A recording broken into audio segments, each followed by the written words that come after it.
Place CSA. I've started our peach farm here more than 30 years ago, and about 7 years ago was inspired to try and make a CSA happen, a community supported agriculture farm that grows vegetables to supply to its members once a week through the harvest season, from the 1st of June into October. And that's been a really great new dimension of the farm, and really earned a place in the heart of a lot of people in the valley, and a place at their dinner table. There's probably 500 or 1,000 people who Cameron Place CSA vegetables are a big part of their diet in the summer and on into the fall and winter as they can some of the bounty of the farm when it really kicks off. Canning and freezing. This has been a potential farm field for a long, long time. It may have been irrigated 40 or 50 years ago, I don't know, or at least longer than that. I'd always wanted to get this into production, and was that about 2 or 3 years ago, my daughter and her husband, they met here, I don't know, I didn't get to introduce them to everybody, but they wanted to get married here on the farm, out here in this field. They would have been happy in a field of getting married in a field of cheatgrass. This nasty stuff, which is bad for the range and not really good for here too.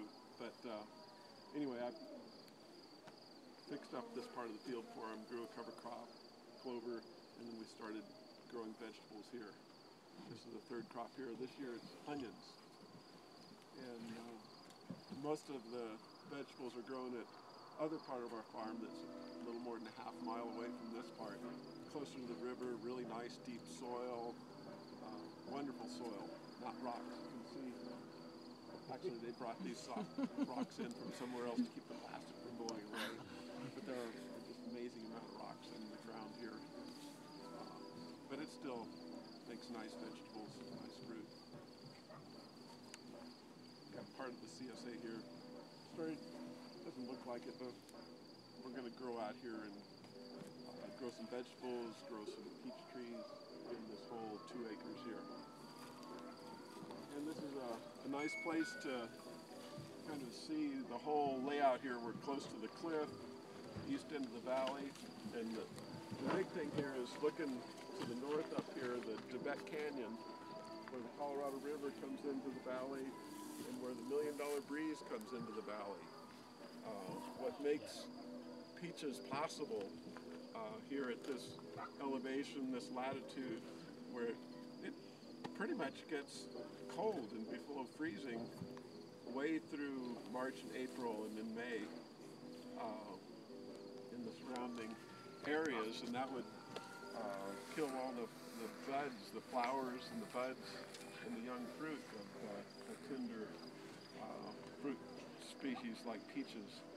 But the cold air that comes off of the mountains and into the valleys flows down low spots, and from upstream of here, above the back, all the way Rifle, Glenwood Springs, towards Aspen, all that cold air moving down the upper Grand Valley as it goes through the Tibet Canyon, it gets compressed in the canyon.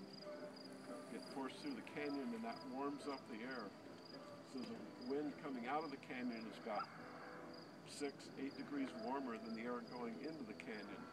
And that then keeps the orchards here, or the lands, whether it's orchard or not, a little bit warmer in those frosty mornings than the others. So that's where the fruit industry is concentrated here in the valley, this end, and we're up here at the best part of the valley here, and it's pretty too.